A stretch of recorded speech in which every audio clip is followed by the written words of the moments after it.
All right, what is up, my friends? Can I help you? Yes, thank you. We're welcome to our set review. It's red time. We are doing a full set review here for Kaldheim, and Karn's here to help us out for 2 seconds. He's going away. Right, Karn? He's here for his best in show ribbon. Yes, for sure. And full set review, limited, constructed, very then white and blue and black, and now we're doing red. Of course, we're going Wooberg order. YouTube folks will be 7 separate videos for this with colorless and multicolor also. We're doing limited, constructed, with the best in show for each color. Let's jump right in. There's a lot of words in these cards, all right? So say everyone's about a Karn. Bye, Karn. Karn's collar is red. Karn's collar is red. That is true. Thank you for that. You're welcome. All right, let's go. Our first card is Arnie Broken Brow. They're mana for a 3/3 legendary human berserker. So reasonable stats. It has haste. It's actually very good stats. It has haste too. So a 3/3 haste for 3 is already like pretty solid as far as like the baseline goes. And it has the ability Boast 1. You may change Arnie Broken Brow's base power to 1 plus the greatest power among other creatures you control till end of turn. So if you have a bigger creature in play, then it'll have its power plus 1 more. It's almost like flavor text, honestly. I mean, like, a 3/3 of haste for 3 is already pretty solid. You have a 4/4 in play, it can have 5 power, which is kind of cool. But for the most part, it's 1 bigger than the other biggest creature you have in play. It's fine. Definitely, it's cool. It's a reasonable aggro card. It's a human berserker, which is reasonable. Yeah, if you have a Croxa in play, that is pretty good. If you Croxa, trigger of a stack, activate it, that is pretty cool. That is pretty cool. But just kind of a cool card. Obviously, very good in limited. Very, very good on rate. It's honestly better in limited because you have the ability to just like play longer games and stuff. It's a 5/3 Bone Crusher. It's very good with Annex. It's just a good card. I mean, just a very solid card. Still dies to a lot of removal spells and things like that, but solid card. It's a very, very solid card. Nothing crazy. Maybe it's a 2 of in mono red. Just like a fine card. Fine card. That's true. You can't do it with Croxa. That is true. You're correct. Next card is Guard Calvary. 2 mana for a 2/2. Dwarf Berserker. So fine typings, fine size. Tap, give your creature haste. It's reasonable draft fodder. Just a fine 2-drop in limited. Nothing amazing. It's pretty reasonable. It's fine. Doubt this card would see play constructed, but it's fine. Next up is Bergy God of Storytelling. Very exciting card for all your frenzy folks out there. Again, 3 mana for a 3/3 legend. So like they just make the rate on these cards just always good. There's just no bad rates on cards anymore. Everything's a 3/3 for 3 with upside. So 3/3 for 3. It's a god. Whenever you cast a spell, you add a red mana. Till end of turn, you don't lose this mana as steps and phases end. So kind of like a Stormy card, a Prowessy card. You can kind of keep doing stuff and drawing cards. You can go through mana for phases. So like you can use mana for Embercleave and things like that, which is kind of cool. Just kind of a cool combo-y card. And then creatures you control can boast twice during each of your turns rather than once. So you can use the mana to help boast. It's kind of cool. Just kind of a cool card. Does a lot of things. If you have a good card draw engine, even being able to add a red for each spell is very good. Like in modern things like wheel effects and things like that. It's also very good with Experimental Frenzy. Looks great alongside Steamkin. Same thing. So if you're playing Steamkin in this, you're like drawing extra cards. You can like draw your whole deck if you're playing a lot of good like wheel effects and things like that. So definitely a pretty cool card on the front side. And again, the base stats here of a 3/3 for 3 is just like pretty fine overall. So solid card. Excuse me. Got a backside though too. Got a backside. The backside is Harnful, Horn of Bounty. 5 mana artifact. You can discard a card. What's up, Matt? How's it going? I can't talk too much to chat too much, but welcome. Happy to have you. 5 mana artifact. Discard a card. Exile the top 2 cards of your library. You can play those cards this turn. Very expensive this effect. This is not a card draw engine because obviously you can't discard the cards you exiled. It'd be busted if it was like discard a card, draw 2, obviously, or whatever. But definitely an interesting way to turn extra cards into material. Say you're drawing cards, you're finding lands, you can pitch a land, try to find more spells, things like that, which is kind of cool. It's weird though, like 5 mana for an artifact like this is pretty weird. It doesn't really provide any immediate value by itself. It's very expensive and clunky. So this feels like more of like a throw-in where like you have your Bergy God of Storytelling, you draw a second one. You know, maybe it's kind of, I don't know, it's all right. It's cool with Frenzy, but it's true. So obviously with Frenzy, you can play cards in exile but not cards in your hand. So it's kind of a cute effect as well. So it's a card, but I would say that the real draw to this is the front side. God of Storytelling. Card seems very solid. Definitely a very unique card, very interesting card that can do a lot of different things. And the boast thing seems mostly like flavor text, but adding a red is pretty cool. Pretty cool card. Pretty cool card, for sure. Up next is Basalt Ravager, which is a 4-mana 4/2. It is a giant wizard. Comes into play, deals X damage to any target, where X is the greatest number of creatures you control that share a creature type. So sort of like either giant tribal, wizard tribal, or changeling tribal. Obviously, the giants and wizards are a big thing in blue-red. So very, very good draft card here. So probably deal 2 or 3 damage on average, which is obviously great.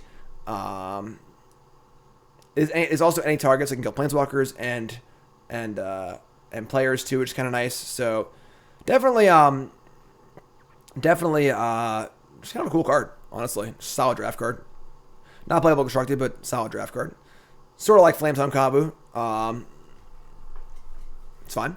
Breakdank Berserker is a 3-mana 3/2 haste dwarf berserker. Just limited filler. Decent limited card. Obviously not nearly as good as the legend that's a 3/3 for haste, but it's an okay draft card for sure. Calamity Bearer, 4-mana for a 3/4 giant berserker. Reasonable stats. If a giant source you control would deal damage to a permanent or player, it deals double that damage to that permanent or player instead. These sorts of effects never make it constructed, usually. It just requires a lot of things to go right. You gotta play this, it needs to stay in play. I need to have other things in play too. They need to be giants. It's like a lot of boxes you gotta check here. It is basically a 6/4 for 4, but that's just like not that good. Stomp is not a giant. If Stomp was a tribal spell, yes, but just not super exciting. Just very middling rare. It's very good in draft. Just like a solid creature, but not super exciting constructed. Cinderheart Giant is a 7-mana 7/6 trample giant berserker, and when it dies, deals 7 damage to a creature an opponent controls at random. This is like your typical curve topper. If your draft deck needs a way to win, there's a lot of these lately. Just like 7 mana, very big, very good card. Good for, for limited. Where if you're trying to curve out and be aggressive, it's terrible. But if you have a slower deck with like some card draw and a lot of removal spells, and you need a finisher, a card like this does the job perfectly. This is a huge finisher, huge trampler, possible card advantage. Obviously, at random's a little weird, but it'll kill something at least, so that's fine. So, very solid finisher for your draft deck. You don't want like 3 of these, but if you're a deck that wants this kind of effect, it's because this is very, very good. It does deal 14 with the doubler. That is true. That is true. Craven Hulk is next. 4 mana for a 4/4, can't block alone. A solid draft card, good beater. Obviously better in aggressive decks. Notable as it is the first creature to ever feature the... What the hell was that? The first creature imagined to have the card Coward written on it. Very, very exciting. Very, very exciting. It's a great day for the history of Magic. Coward. The flavor text is... Abandoned at birth, the giant was raised by goats. Ironically, it grew up to be the most cautious member of the herd. Thank you. Thank you. Crush the Weak. 3 mana for a sorcery. Deals 2 damage to each creature. If a creature dealt this damage, this way it would die this turn. Exile instead. Foretell 1. So kind of a cool, like, Pyroclasm, Anger the Gods variant. I mean, these kind of cards make sideboards sometimes in Standard. 2 is a lot worse than 3, though, for sure. So, it's a very niche card. These effects are also, like, fine and limited. They're not, like, great. A little more sideboardy than main decky, but being a sorcery hampers us a lot. The foretell cost is like, I mean, whatever. You just cast it, So, it's interesting. It's interesting. Demon Bolt's our next card. What's up, Nerd Girl? Message me on Twitter. I can help out. My fancy overlay here. The magic. Whew, yeah. Inconceivable! Ooh, it's cool. It's snowing too. It's very chilly. Demon Bolt's our next card. Demon Bolt is a 3 mana instant. Deals 4 damage to a creature or a planeswalker. So not a bad bar. Not as good as Soul Seer, but it's okay. It also has Foretell 1 red. Foretell 1 red. It's just fine. Again, you're not really getting a discount here. It's 2 and then 1, but you can break it up over multiple turns. It's kind of cool. This is one of the good ones in Limited because you have the ability to have this off to the side. As I always say, 1 mana tricks in Limited are freaking huge. And great limited removal spell for 1 red later on. Surprise, kill your thing in combat. You know, your opponent, you're tapped low, so your opponent goes to their combat trick, you blow them out. Pretty cool. So, not going to the face will probably make this card not playable and constructed, at least in the main deck. But definitely a tier 1 draft card and a possible card that could see play constructed. It's fine. It's fine. Hold on, we got someone in chat here. Get off my plane. You're gone. Next up is Doomscar Titan. 6 mana for a 4/4. Creature, Giant Berserker. Comes into play, creature you control gains +1/+1 and haste on a turn. So, I'm sorry, creatures you control. So it includes the Doomscar Titan. That's important to note because like decks like Dredge want to have some sort of creature that can like pump stuff and give haste to things too. So the fact that it gives itself haste is kind of cool. It gives itself haste and pumps the squad. So pretty solid draft card. Good turf topper and so on and so forth. Has foretell. Can be a little cheaper. The problem is if you're foretelling on 2. Then casting this on 5 isn't very exciting because you didn't play a 2-drop, obviously. This is the kind of card you want to play, like 2-drop, 3-drop, 4-drop curve topper. So it's a solid limited curve topper.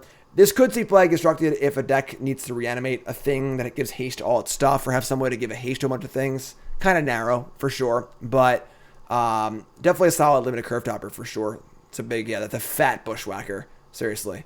It's a big boom boom. Up next is Dragonkin Berserker. It's a 2-drop. Human Berserker, 2/2 first strike. Again, just always rate. Just rate all day. Rate all day, you know? 2/2 first strike for 2 is already fine. Boast abilities you activate cost 1 less for each dragon you control. So, like, I mean, how many dragons can you really have, you know, like, before you win the game? But it's an effect. It's an effect. And then it has Boast 5, make a 5/5 dragon token. That's pretty good. That's pretty good. Sprite Dragon, sure. Sprite Dragon does play. That is a 2-drop aggressive dragon. You got me. You got me. So 5 mana make a dragon is pretty good. So in the early game, it's just a solid creature. It's just a 2/2 first strike for 2, which really is fine. And then on turn 5, you can attack and make a 5/5 for free. So solid creature. These sorts of like solid, decent creatures are kind of a dime a dozen these days, it feels like. But it's fine. It's a Berserker. It's kind of cool. It's a cool card. Obviously, this card is busted in Limited. Just busted. If all you do is attack and get a 5/5, it's great. And it can do so much more than that. Uchi First Strike is already good. Just busted Limited card for sure. Really good. Next card is Dual Strike. Red for an instant. When you cast your next instant or sorcery with converted mana cost 4 or less, you can copy it. Choose your targets. This is like the 1/2 expansion explosion, but only red. It also has foretell for 1 red. So the foretell here is pretty cool because obviously if you're copying something, you want to save your mana and have a 1 red copy, which is pretty good. But like, it's still kind of clunky, and I don't really know what you want to use this for. Expansion Explosion was played a lot for explosion rather than expansion, so not having the option to do that's kind of rough. I'll need to go through and like think about what you want to copy with this. For the most part, these effects aren't very good unless you're playing a pure combo deck because the juice ain't worth the squeeze. The times if this card does nothing are much more detrimental than the times it does something and it's beneficial. So the floor is really low. You can't copy your opponent's spells. That's true. So not a great card. Could possibly see some sort of combo application, but yeah. Next up is Dwarven Hammer. This is the red entry into the equipment that makes a creature that's all really good limited cycle.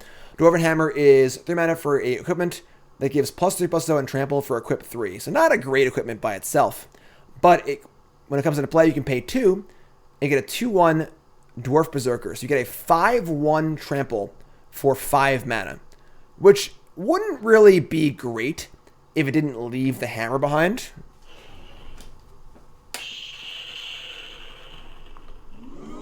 But the hammer's actually really good in Limited. Being able to turn all of your crappy 2/2s into viable threats in a drawn-out game of Limited is amazing. Say I have 3 Grizzly Bears, and I have this card. and we're in the late game, and just put this on a bear, attack for 5. You got to block. It has trample, which is great.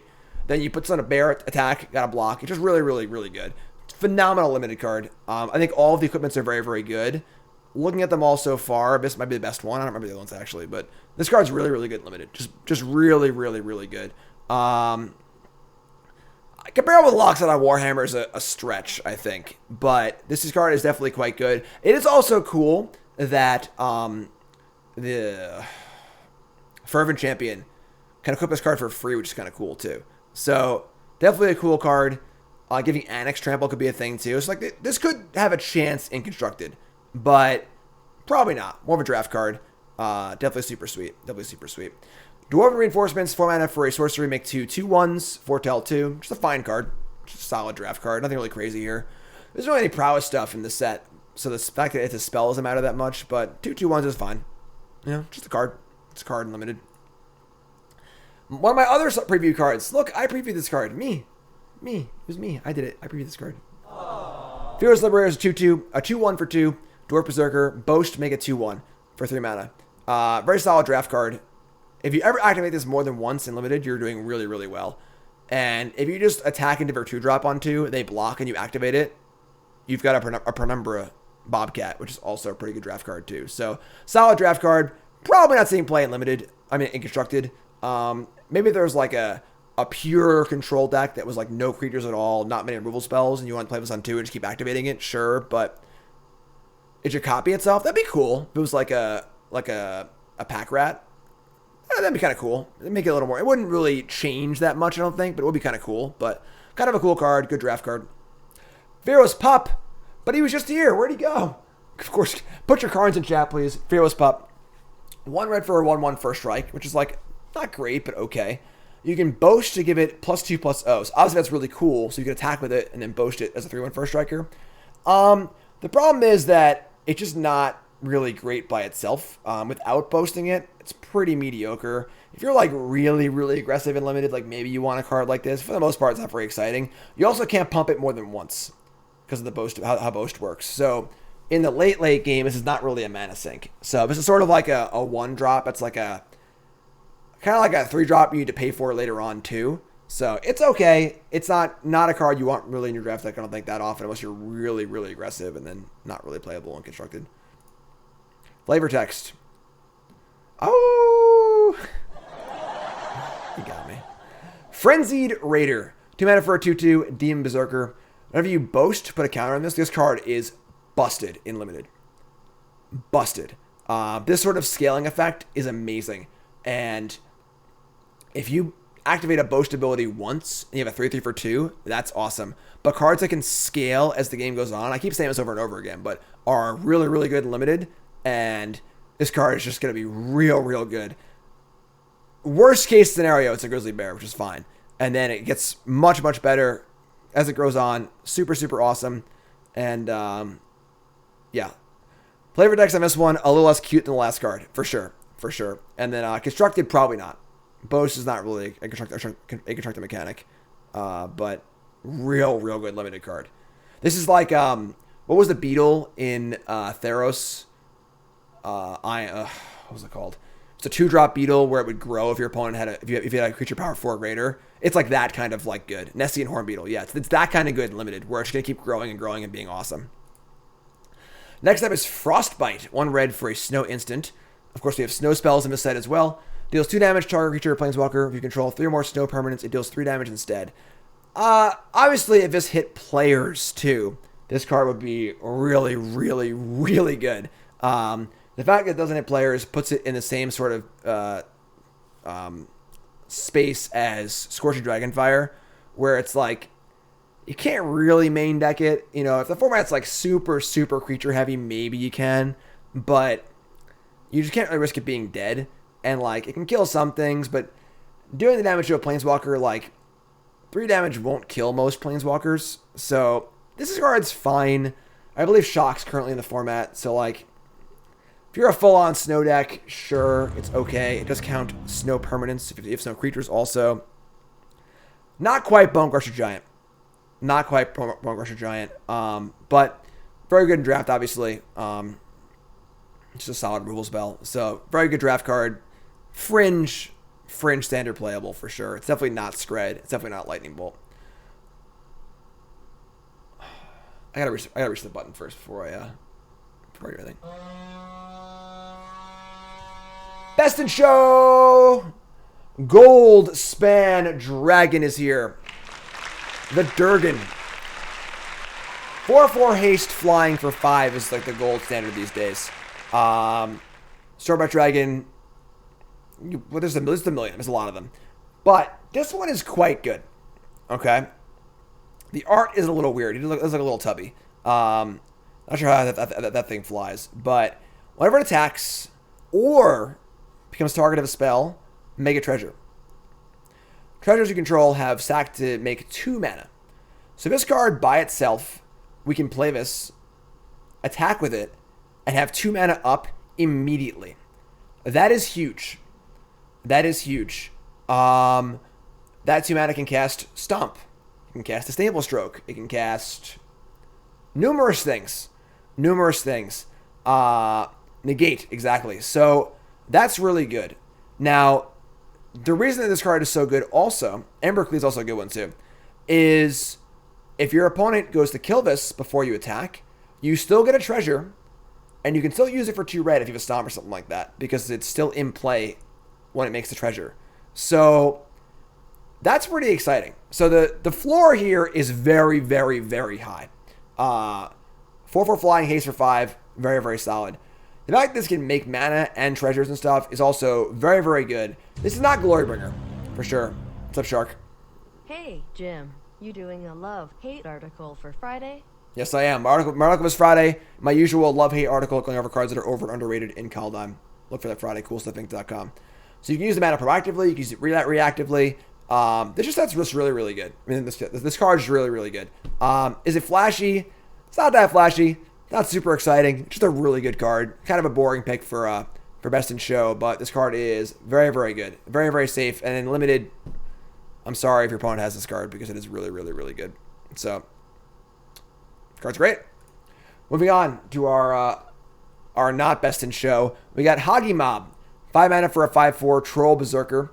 Boast 2 mana, deal 1 to any target. Just a fine curve topper in limited. Not a card you always play, but it's fine. The ability's pretty good. You manage to pick off a creature that's pretty nice. It'll trade with stuff. Just solid. Just a good sized creature. Not gonna play this card super often. Like, this card will definitely not make your deck sometimes. But Hockey Mom, I wish this card was Hockey Mom. So, let's go. Earnestone Raider, 2 mana for a 2/1. Discard a card. If you do, draw a card. Demon Berserker. This card's already standard. It's just a draft filler. Magda, Brazen Outlaw. I think this card is very good. I'm a little disappointed in the quality of the dwarfs overall. I think if there were more dwarfs in this set, this card would be really, really good. But 2 mana for a 2/1. Legendary Dwarf Berserker. Other dwarves get +1/+up. That's flavor text for the most part. Whenever a dwarf you control becomes tapped, make a treasure. You can sacrifice 5 treasures, search your library for an artifact or dragon, and put it right into play at instant speed. That's really, really good. It's important to note that you can attack with a dwarf. You can tap dwarfs to crew things, because dwarves love vehicles. So there's a lot of ways you can make treasure pretty quickly, immediately. I don't think Springwave Drum is legal in Standard, but that is possibly for Historic and stuff like that. Springwave Drum, sure. That's the thing is, if it's not about if it was only attack, it wouldn't be that good. But the fact that you can crew or other ways to tap things and get treasure is very, very nice. Veteran Motorist, sure. This card could definitely play in Historic, some sort of vehicle deck, things like that. This thing gets Embercleave, which is awesome. It gets Dragons, which is awesome. You can overcrew, absolutely. The problem is there aren't a ton of good dwarfs. I need to go back and look through all the cards, see what's a dwarf and not. But the limiting factor here, it's not that Magda isn't a good card. I think Magda is a really good card. Is the dwarfs. There aren't a ton of great dwarves. That may change if a D&D set coming. So we'll see. I think this card is very, very good though.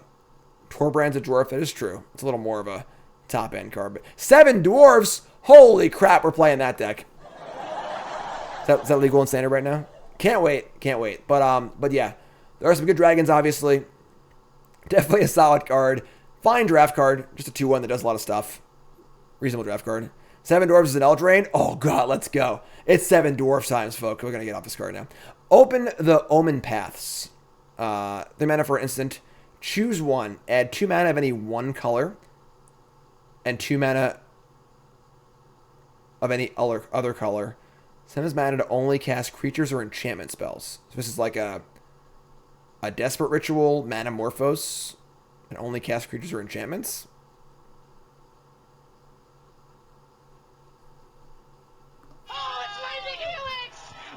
That was the wrong button. Okay. Yeah, I mean, that's a card, I guess. It doesn't seem good, but... Or you can +1 your team. This card seems really bad. Unless it's some sort of, like, weird combo deck that needs a sort of weird ritual effect. This card just kind of sucks. And it's good, though, because you can't make rituals too good or things get really crazy, so... Whatever. Sure. Don't put this card in your draft deck, ever. I don't care how many off-color sagas you have. Don't put this card in your draft deck. Provoke the trolls. Please don't. Otherwise we say... Get off my plane. Provoke the trolls. 4 mana for an instant. Deals 3 damage to a creature. Or, I'm sorry, any target. If a creature's dealt damage this way, it gets +5/+0. So, pretty amusing art. Pretty inefficient removal spell. I guess it's kind of cute. You can target your own thing and give it +5/+0, but that's not really that great either. This is like a limited card. You can kill things. Maybe you cheese your opponent out with this and deal +5/+0, but pretty. This is like the pretty bad removal spell that you'll still play in your draft deck because it's a removal spell, but it's not very good kind of card. Where is Ripjaw Raptor? Yeah, right. Quake Bringer's next. 5 mana for a 5/4. Opponents can't gain life. Beginning of your upkeep, Quake Bringer deals 2 damage to each opponent. This ability triggers only if Quake Bringer is on the battlefield or if Quake Bringer is in your graveyard. You control a giant foretell for 4. Each. This card's like pretty weird. There aren't a lot of great giants. It's a 5/4 for 5. This card costs 4. So like the rate of a 5/4 for 5 is not good. That's like a draft level rate. So that's not good. Opponents can't gain life. That might matter. The foretell ability is also if you can get it into your graveyard and have a giant in play, that part's really good. So but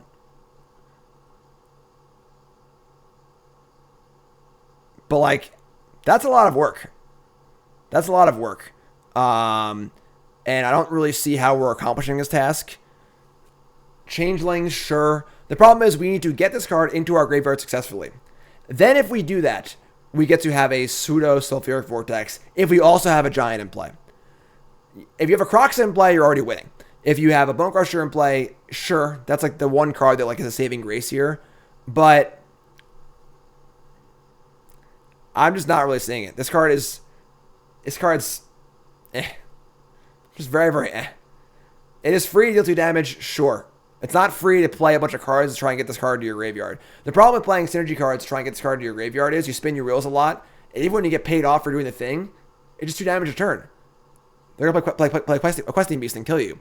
Or they're going to play a Great Henge and just gain 2 life. Actually, they can't gain life if it prevented life gain from the graveyard, maybe we're talking then.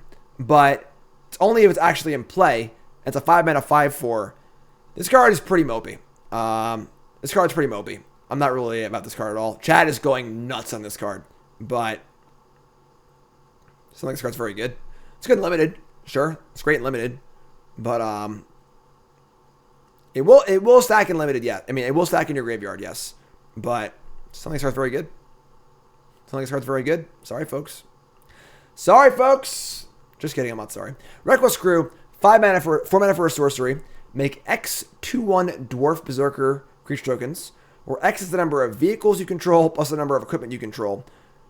For each of those tokens, you may attach equipment you control to it. So, like, kind of a funny card trying to solve the problem of I have all these swords and cars and nothing to put in them or drive them or hold them.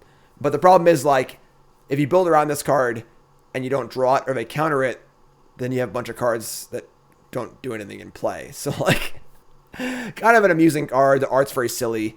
The boat is burning. Row faster. Sure. Yeah, so oops all equipment. Absolutely. Kind of a hokey card. I mean, if this card costs a lot less or made better creatures or something, if it creatures that haste maybe, but just just eh. And for limited, I mean, you got to have a lot of vehicles and a lot of equipment to play this card for sure, which just probably means your deck is kind of so it's kind of just a silly card.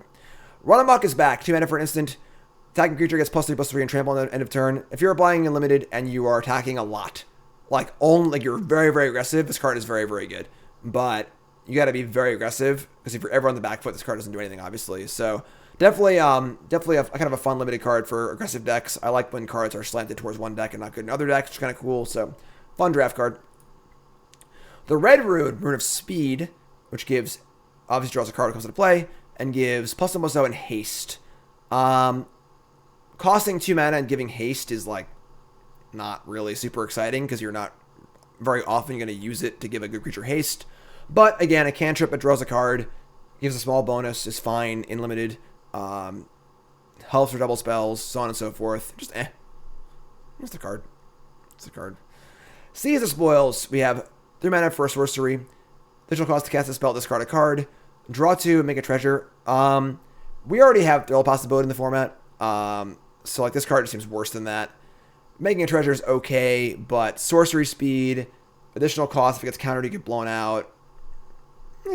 Limited, sure. If you need a way to filter things, it's okay. 3 mana is a lot more than 2 though, and wasting turn 3 to just draw cards is not very good. It's a pretty mediocre card in most scenarios. Shackles Treachery, 3 mana for a sorcery. It's a threaten, and then it has haste. Whenever this creature does damage, a destroy equipment attached to it. Kind of a cool card, because this is also a threaten that is a disenchant for equipment. So it's kind of cool that, like, our threaten will deal them damage, but actually affect the board in some way and make it be a 1-for-1, whereas threatens are usually just tempo things. So probably more of a sideboard card for equipment decks, but definitely cool. Definitely cool. Smashing Success. Kill an artifact or a land. If you kill an artifact, make a treasure. I mean, it is an instant that kills a land, which is kind of cool, but typically these effects aren't very good. If there's a rando constructed deck that really wants this effect for some reason, sure, but not super exciting. Squash. 5 mana for an instant. Deals 6 to a creature or planeswalker. Costs 3 less if you control a giant. Great draft card, obviously. Constructed, not really. That's a really gross thumb, too. It's just a really, really gross thumb. Good draft card, though. Toraf, God of Fury.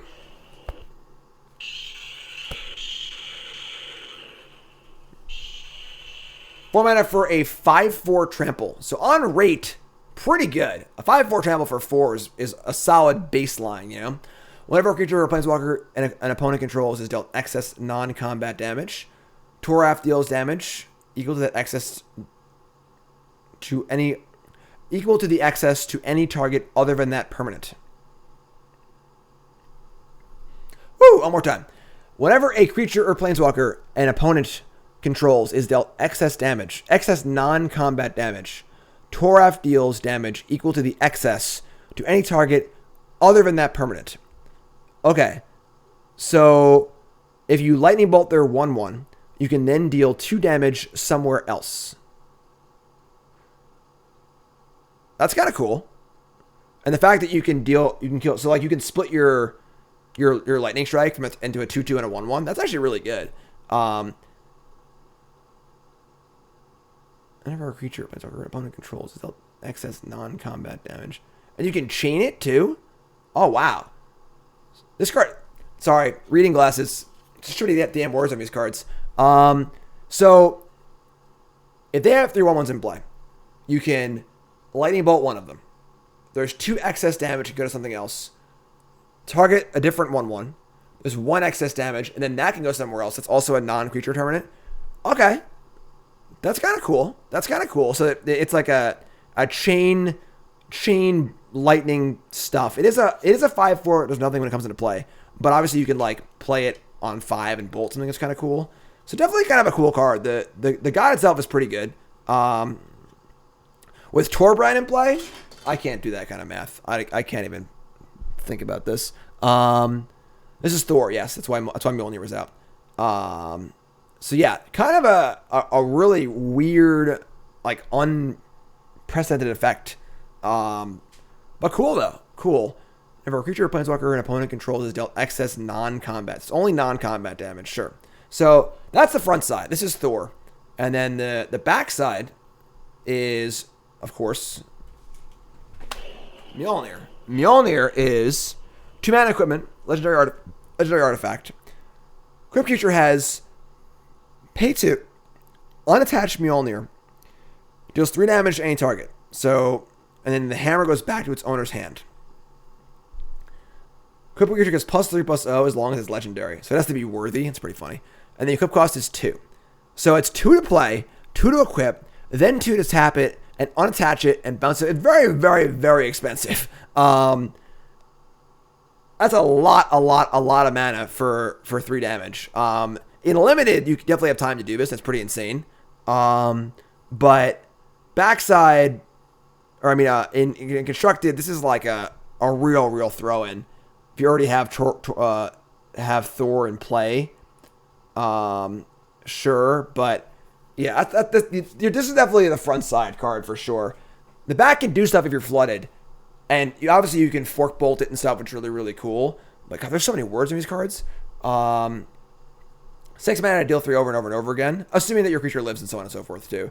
But you also need a non-summoning sick, untapped creature as well. So it plays for sure. It's slow. But yeah, this card's not bad. I don't know what deck wants this card. It's a little pricey for an aggro deck, and then it doesn't do anything for a mid-range deck. You play it and it just like conquers death and it dies. But it's definitely a pretty powerful effect, and this effect is so weird. Definitely a good card. I like it. Up next is Tibbles Trickery. Oh boy. 2 mana for an instant. Red counterspell.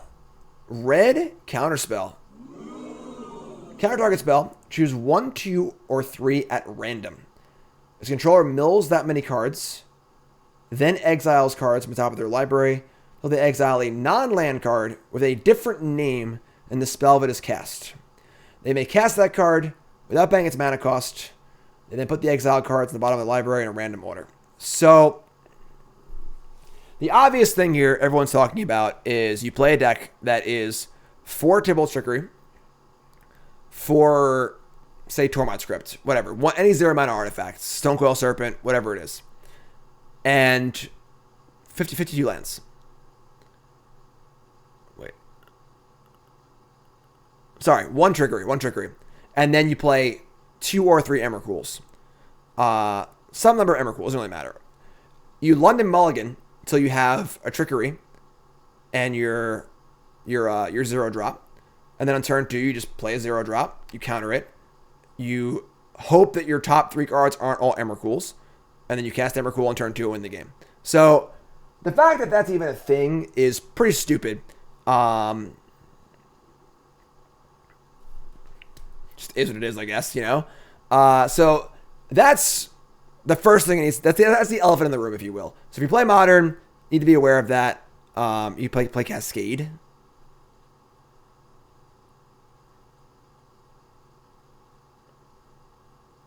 Why would you play a Cascade spell? So you keep Cascade. Whatever. So, sure. Played straight up, this is just a counter spell that counters the spell that's happening and gives them a random spell with a different name.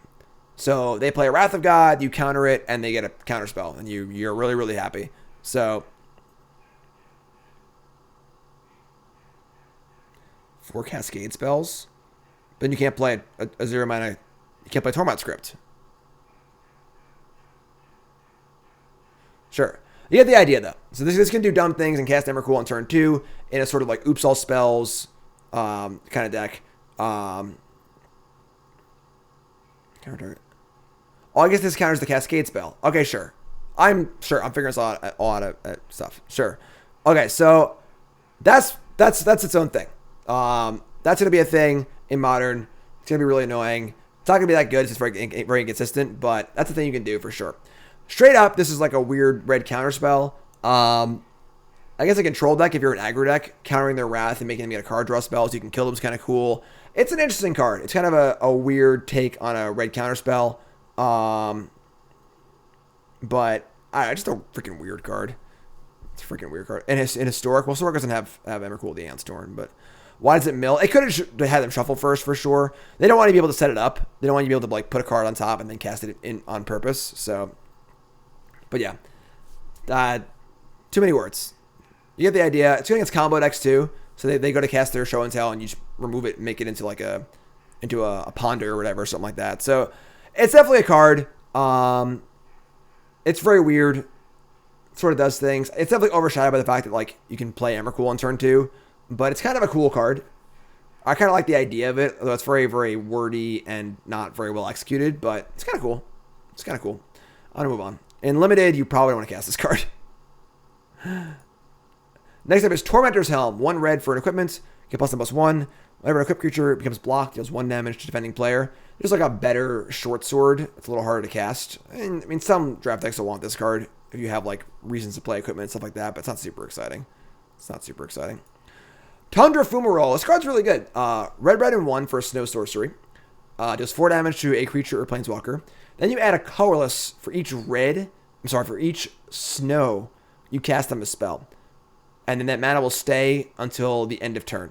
So that's kind of cool. On turn 4, you can like say you cast this off 4 snow mountains and cast Solemn. Or play something else or whatever. I finally caught one of these set reviews live. What's up, Salad? Again, doesn't go face, which is kind of a problem. And has the same problem of like, I mean, if they don't have good targets, it kind of sucks. You can't overpay. Which is kind of annoying, sure. But it doesn't really matter, I guess. And yeah, just fine. Paper bows costs, sure. Just a card. It's a fine card. I mean, kind of a cool tempo card.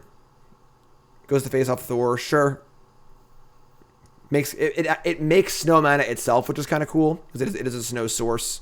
Obviously, very good in Limited, just good kill spell. This card could see play constructed. It is definitely kind of cool. It can cast Arkham's Astrolabe. That is true. It can cast Arkham's Astrolabe. So, kind of a cute card. I don't know. Tuskeri Firewalker. 3 mana for a 3/2.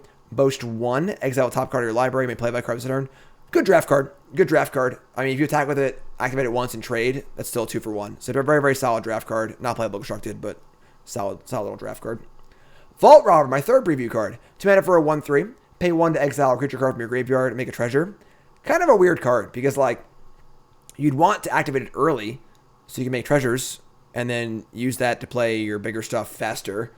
But it's not going to be good until late because there aren't going to be that many creatures in your graveyard because things don't necessarily die that fast. So, it's kind of a weird card. It's a 1/3 for 2. The effect isn't super relevant.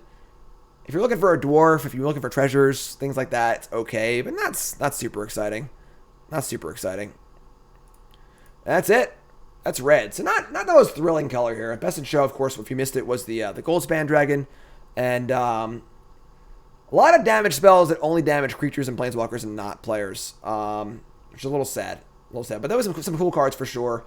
A lot of the legends were very, very cool. So that's red. YouTube folks, like, comment, subscribe, look for the other colors. Green is next.